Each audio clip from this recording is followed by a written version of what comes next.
Assalamualaikum everyone, welcome back to this channel. So we are going to discuss about the drugs which are acting on the respiratory system. In the previous lecture we have discussed about the drugs which are acting on the asthma or treating the asthma and are acting on the respiratory system. Now we are going to discuss another respiratory disorder which is a cough, and now we are going to see what are the drugs which are used for it.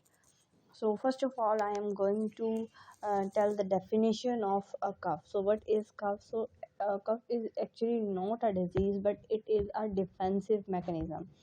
So cough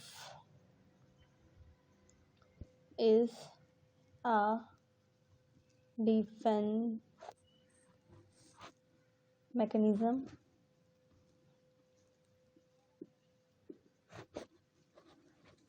of respiratory system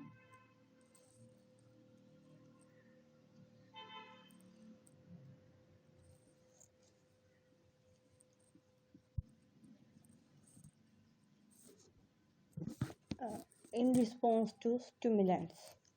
So कोई भी stimulant या आपके पास कोई भी irritant आ जाता है, सो उसके response में एक डिफेंसिव मैकेनिज्म होता है जिसको हम कफ कहते हैं, इन रिस्पॉन्स टू इरिटेंट्स।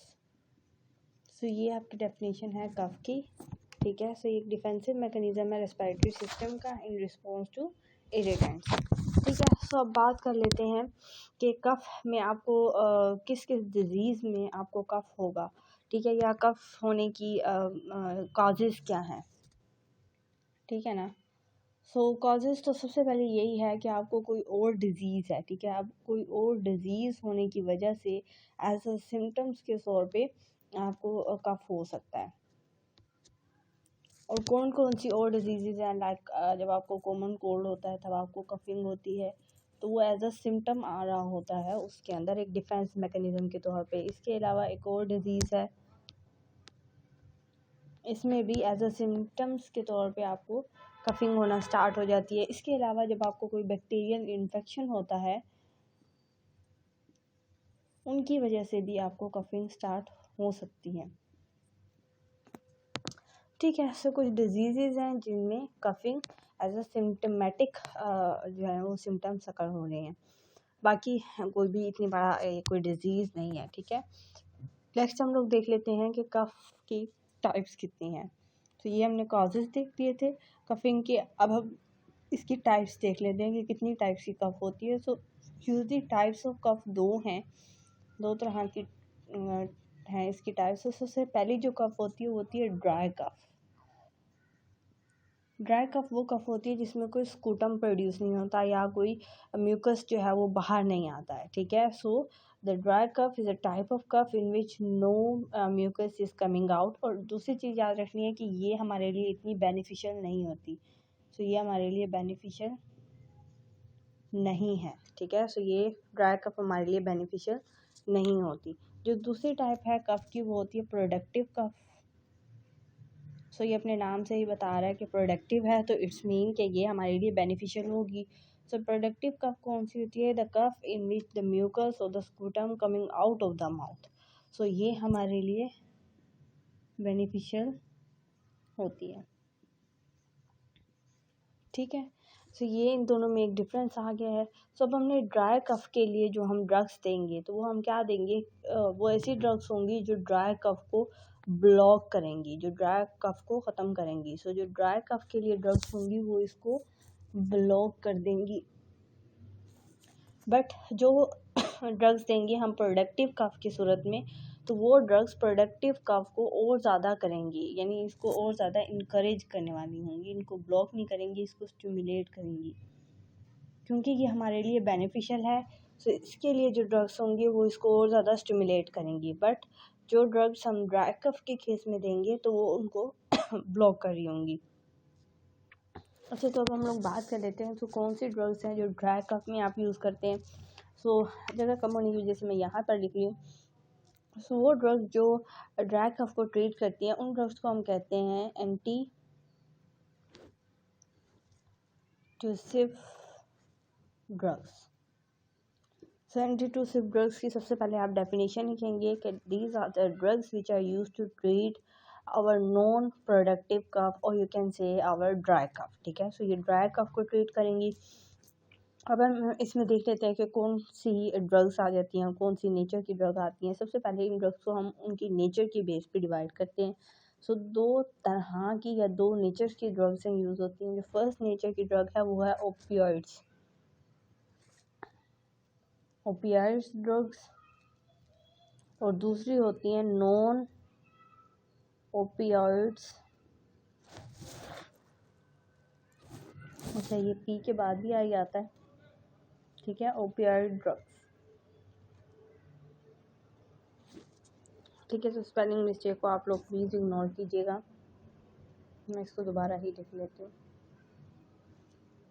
अच्छा, तो अब बात कर लेते हैं कि कौन सी ड्रग ओपियोइड ड्रग्स होगी। सो आपकी कोडीन और दूसरी ड्रग है मिथाइल मोर्फिन, इथाइल मोर्फिन। ये दो ड्रग्स हैं जो आपकी ओपियोइड ड्रग्स जो यूज़ होती हैं, ठीक है। और जो नॉन ओपियोइड ड्रग्स है इसके अंदर आप एक ही ड्रग लिखेंगे जो कि आपके पास है डेक्स्ट्रोमेथ्रोफेन,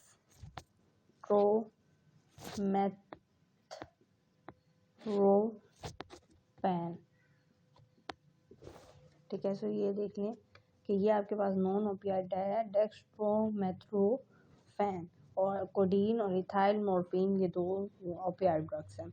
अब हम लोग चल जाते हैं कि ओपियोइड ड्रग्स के अंदर जो कोडीन है हम उसे डिटेल से पढ़ेंगे, और ये जो डेक्स्ट्रोमेथ्रोफेन है इसको हम लोगों ने डिटेल से पढ़ना है, ठीक है। सबसे पहले ओपियोइड ड्रग जो कोडीन है उसकी तरफ चलते हैं। सो कोडीन के बारे में देख लेते हैं। सो कोडीन एक तो ये ओपियोइडिक नेचर की ड्रग है। सो सबसे पहले तो ये लिख देंगे कि ये एक ओपियोइड है। ओपियोइड क्या होता है कि जो ज़रा एनाल्जेसिक जिनके अंदर चीज़ें आ जाती हैं जो नींद को इंड्यूस करते हैं, इनोसिमिया को ट्रीट करते हैं। दूसरी चीज़ ये है कि अब इसने किस तरह से ट्रीट करना है आपकी ड्राई कफ को। सो उसका हम लोग मैकेनिज़्म देख लेते हैं कि किस तरह से ये ट्रीट कर रहा है। तो सबसे पहली जो चीज़ ये है कि ये ट्रीट इस तरह से कर रहा है कि ये आपकी म्यूकस की सिक्रेशन को डिक्रीज़ कर देगा, ठीक है। तो ये क्या कर रहा है, म्यूकस की सिक्रेशन डिक्रीज़ करेगा।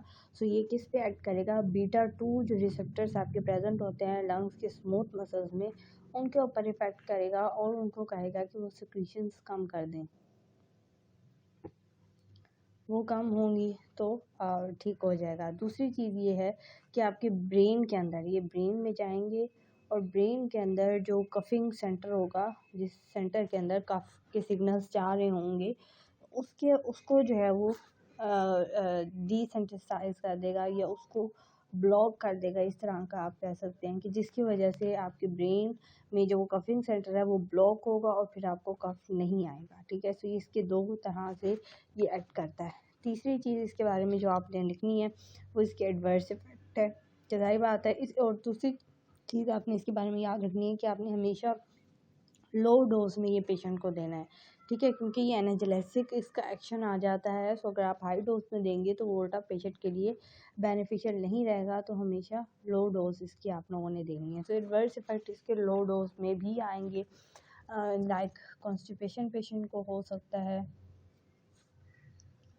ठीक है। इसके अलावा बहुत ज़्यादा पसीना आ सकता है और बहुत ज़्यादा पसीना आने के केस को हम डायस्फोरिया कहते हैं, ठीक है। डायस्फोरिया हो सकता है और दूसरा फटीग फील होगा, टायर्डनेस फील होगी, उस पेशेंट को नींद बहुत ज़्यादा आएगी।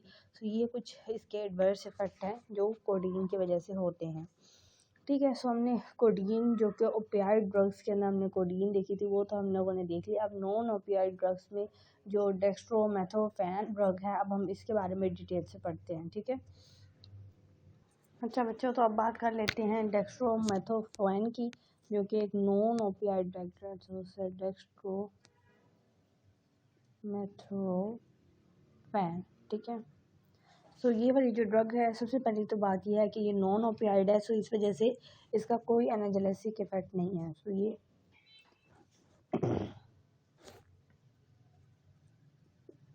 एनाल्जेसिक इसका कोई भी इफेक्ट नहीं है। दूसरी चीज़ ये आप ये कहेंगे कि ये सिंथेटिक डेरिवेटिव है मॉर्फिन का। तो क्या है, ये मॉर्फिन से ड्राइव हुआ है, सिंथेटिक डेरिवेटिव है, क्योंकि मेथोफैन इसके वर्ड में आया है, इस वजह से मॉर्फिन का ये डेरिवेटिव है। ठीक है, सो एनाल्जेसिक इफेक्ट, लेकिन फिर भी हम इसको लो डोज में देते हैं। लो डोज में देंगे तो ये अच्छा है। ठीक है, अगर इसकी डोज आप कम देंगे, जिस तरह हमने ओपियाइड में कही थी, तो ये ठीक है, इफेक्टिव होगा कफ के अगेंस्ट, कफ को सप्रेस कर देता है ये। बट अगर आप इसकी डोज को बढ़ा देंगे तो ये ड्रग एडिक्शन काज कर सकता है। ठीक है, सो इस वजह से हम इसको हमेशा लो डोज में देते हैं, लेकिन इसके एडवर्स इफेक्ट कम है। ठीक है, कोडीन के ज़्यादा एडवर्स इफेक्ट थे, लेकिन डेक्स्ट्रोमेथोफैन के एडवर्स इफेक्ट कोडीन से कम है। ठीक है, सो ये चीज़ हो गई। सो यहाँ पर हमने ये सारी ड्रग्स दे दी। अच्छा, इसकी अब कॉन्ट्रा इंडिकेशन देख लें कि कोडीन तो वैसे भी नहीं देनी, क्योंकि वो ज़्यादा एडवर्स इफेक्ट है, सो वो ज़्यादातर क्लिनिकली यूज़ भी नहीं होता है। अगर डेक्स्ट्रोमेथोफैन की बात करें और इसकी कॉन्ट्रा इंडिकेशन की बात करें, सो हमने 2 केसेस में इसको नहीं देना। फर्स्ट प्रेगनेंसी के केस में, और सेकंड लैक्टेशन। ठीक है, सो ये 2 इसकी कॉन्ट्रा इंडिकेशन है। बाकी इसके एडवर्स इफेक्ट कम है, और डोज ज़्यादा भी नहीं आपने करनी है, हमेशा डोज कम देनी है। ठीक है, सो ये हम लोगों ने ड्राई कफ को ट्रीट करने वाली एंटी ट्रोसिव ड्रग्स, ठीक है, जितनी भी थी ओपियाइड, नॉन ओपियाइड ड्रग्स, वो हमने सारी कवर करनी है। ठीक है, ओपियाइड में कोडीन और इथाइल मॉर्फिन ड्रग थी, और जबकि नॉन ओपियाइड ड्रग में डेक्स्ट्रोमेथोफैन था। तो कोडीन को भी हमने डिटेल से पढ़ा, उसके एडवर्स इफेक्ट देखे, उसका मैकेनिज्म के 2 स्टेप्स थे वो हमने देखे, और डेक्स्ट्रोमेथोफैन के भी हमने देखा कि ये एनाल्जेसिक तो बिल्कुल भी नहीं है, क्योंकि नॉन ओपियाइड है। और दूसरी चीज़ ये है कि मॉर्फिन का डेरिवेटिव है, ये हमेशा लो डोज में देनी है, हाई डोज में इसके भी एडवर्स इफेक्ट है। कंट्रोल इंडिकेशन तो ये है कि ये प्रेगनेंसी और लैक्टेशन के केस में नहीं देनी। अब हम बात कर लेते हैं कि वो ड्रग्स जो प्रोडक्टिव कफ के केस में आपको दी जाती हैं। ठीक है, अच्छा बच्चों, तो वो ड्रग्स जो प्रोडक्टिव कफ को ट्रीट करती हैं, उन ड्रग का हमने नाम रखा हुआ है, और उनको हम कहते हैं म्यूकोकाइनेटिक ड्रग्स। सो म्यूको का मतलब क्या होता है, म्यूकस काइनेटिक्स का मतलब क्या है, मूव करवाना। यानी प्रोडक्टिव कफ में हम चाहते हैं कि, वैसे भी प्रोडक्टिव कफ में म्यूकस बाहर आ रहा होता है, और म्यूकोकाइनेटिक ड्रग भी इन्हांस करती है इस चीज़ को कि वो भी ज़्यादा से ज़्यादा चाहे ड्रग जो है वो आपके कफ को बाहर निकालेंगी। ठीक है, सो अब बात कर लेते हैं म्यूकोकाइनेटिक ड्रग्स। फर्दर आगे इसकी डिवीजन आ जाती है, तो इसको 2 पार्ट्स में और हम लोग डिवाइड करते हैं। सबसे पहला तो आ जाता है एक्सपेक्टोरेंट्स। सो एक्सपेक्टोरेंट्स भी हमारे पास क्या हैं, ऐसी ड्रग्स हैं जो कि आपके प्रोडक्टिव कफ को ट्रीट करेंगी। और दूसरी हमारे पास आ जाती है माइकोलाइटिक्स ड्रग्स। ठीक है, सो बात कर लेते हैं पहले एक्सपेक्टोरेंट की। सो एक्सपेक्टोरेंट, ये नाम ही बता रहा है कि इसने क्या करना है, इसने ट्रीट करना है प्रोडक्टिव कफ को। बट किस तरह दी, तो दोनों ही ट्रीट करी हैं, बट इसने क्या करना है, इन्हांस कर देना है म्यूकस की सिक्रीशन को। सो ये म्यूकस को बढ़ाएगा, और किस तरह बढ़ाएगा, इस म्यूकस की विस्कोसिटी को कम कर देगा, यानी इस म्यूकस को पतला कर देगा। ठीक है, विस्कोसिटी जब कम होगी तो म्यूकस की तादाद बढ़ जाएगी। ठीक है, सो ये इसका एक्शन है। और कौन सी ड्रग है जो हमारी एज अ एक्सपेक्टोरेंट है, वो ड्रग एक ही है हमारे पास, वो बुक में लिखी हुई है, गुआफेनिसिन।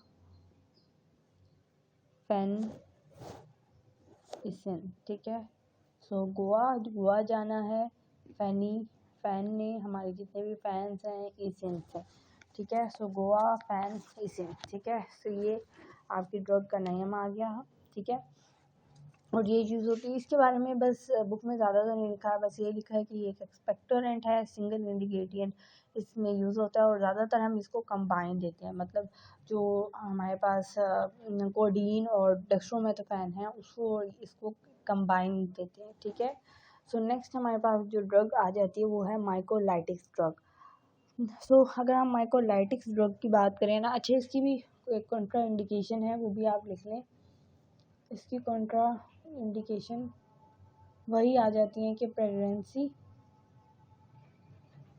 और लैक्टेशन के केस में आपने ये नहीं देंगे। ठीक है, सो ये इसकी 2 कंट्रा इंडिकेशन है। नेक्स्ट आ जाते हैं अच्छा, तो अब हम बात कर लेते हैं माइक्रोलाइटिस की। सो माइक्रो वर्ड वही कि म्यूकस, और लाइटिस का मतलब क्या है, ब्रेक डाउन करना। सो ये ड्रग्स क्या करेंगे, ये डिज़ोल्व करेंगे आपके थिक म्यूकस को। So these are the drug which dissolve thick mucus and make it in thin and decrease it viscosity. So ठीक है, सो एक्सपेक्टोरेंट के दोनों काम थे, विस्कोसिटी को डिक्रीज कर रहा था, साथ साथ म्यूकस को भी इंक्रीज कर रहा था, साथ साथ स्मूथ भी कर रहा है ये आपकी थ्रोट की वॉल को। बट माइक्रोलाइटिस की अगर हम बात करते हैं तो ये सिर्फ म्यूकस को थिन कर रहा है, उसकी विस्कोसिटी को डिक्रीज कर रहा है। सो अगर हम बात कर देते हैं कि इसके अंदर कौन सी ड्रग्स आ जाती हैं, सो ब्रोम हेक्सीन एक ड्रग है इसकी, और दूसरी भी बी से ही इसकी ड्रग बनती है, विच इज़ बेंजोनेट ड्रग, NATE, ठीक है। सो ब्रोमहेक्सिन और बेंजोनेट इसकी दो ड्रग्स आ जाती हैं। नेक्स्ट हम लोगों ने गुआनिफिसिन, इसके बारे में तो देख लिया कि बस इसके बारे में ये लिखा गया कि एक्सपेक्टोरेंट है, और दूसरा इसको हम लोग जो एंटी ट्रसिव ड्रग्स हैं, जो ड्राई कफ के लिए ड्रग्स यूज़ होती थी, उसके साथ इसको कंबाइन करके देते हैं। बट अब हम लोगों ने माइक्रोलाइटिक ड्रग्स में से ये जो बेंजोनेट ड्रग है, इसको हम लोगों ने डिटेल से पढ़ना है। इसके बारे में थोड़ी सी डिटेल आपकी बुक में लिखी हुई है। अच्छा बच्चों, बेंजोनेट जो है इसकी भी थोड़ी सी ओपियाइड लाइक नेचर आ जाती है, क्योंकि ये भी इसके भी थोड़े से ओपियाइड लाइक नेक्शन है। तो हम बेंजोनेट को ड्राई कफ के लिए रख देंगे और in the portion of opioid drugs, ठीक है। तो ये बेंजोनेट के हैं, ये एक तो आपके कफिंग जो रिफ्लेक्स आपके पास होता है उसको ये डिक्रीज़ करती हैं, और दूसरी बात ये है कि ये जो आपके रिसेप्टर्स प्रेजेंट होते हैं डिफरेंट किस्म के पाथवेज के अंदर या लंग्स के अंदर, उनको ये स्ट्रेच कर देती हैं। और ठीक है, तो ये रिसेप्टर पे अटैक होगा। कौन से रिसेप्टर, जो आपके लंग्स के अंदर या डिफरेंट रेस्पिरेटरी ट्रैक्ट्स के अंदर, ठीक है, ये रिसेप्टर जो आपके रेस्पिरेटरी ट्रैक्ट के अंदर होंगे उनको जाके इफेक्ट करेगा और वहाँ पर कफ को डिक्रीज करेगा। बट इसके कुछ एडवर्स इफेक्ट भी हैं, बेंजोनेट के एडवर्स इफेक्ट AD मैं लिख रही हूँ। तो डिजीनेस होगी, जाहिर बात है, क्योंकि ये ओपियाइड नेचर की ड्रग है, तो इसने सेडेटिव एक्शन तो देना ही है। दूसरी बात है कि नंबसनेस हो जाएगी। नंबसनेस किस किस चीज़ की होगी, एक तो आपकी टंग की, माउथ की और थ्रोट की, और ठीक है। सो लोकलाइज इफेक्ट है, बट वो कह रहे हैं कि ये प्रॉब्लमेटिक नहीं है। और दूसरी बात यह है कि ये ओरल म्यूकस के डायरेक्टली इन कांटेक्ट भी आ सकती है, क्योंकि ये लोकलाइज इनका एक्शन है। तो कैप्सूल जो आप भी लेंगे बेंजोनेट का, वो डायरेक्टली ओरल म्यूकोजा के साथ रिएक्ट भी कर सकता है। सो एक और एडवर्स इफेक्ट ये है कि ये रिएक्ट कर सकता है ओरल म्यूकोजा के साथ। तो ये थे बेंजोनेट के एडवर्स इफेक्ट, और हम लोगों ने सारी ड्रग्स कवर कर ली हैं जो कि कफिंग को ट्रीट करती हैं। तो ये था आज का हमारा लेक्चर। आई होप कि आप लोगों को आज का लेक्चर अच्छा लगा होगा। अगर आपको वीडियो अच्छी लगी है तो प्लीज़ इसे लाइक कर लें, चैनल को सब्सक्राइब कर लें, ताकि आने वाला हर नया लेक्चर आप लोगों को मिलता रहे। So thank you so much for liking this video. और अगर अगर प्लीज़ चैनल को सब्सक्राइब कर लें और बेल आइकन प्रेस कर लें ताकि आने वाली हर नई वीडियो आप लोगों को मिलती रहे। So thank you so much. मिलेंगे नेक्स्ट लेक्चर में, तब तक के लिए अल्लाह हाफिज़।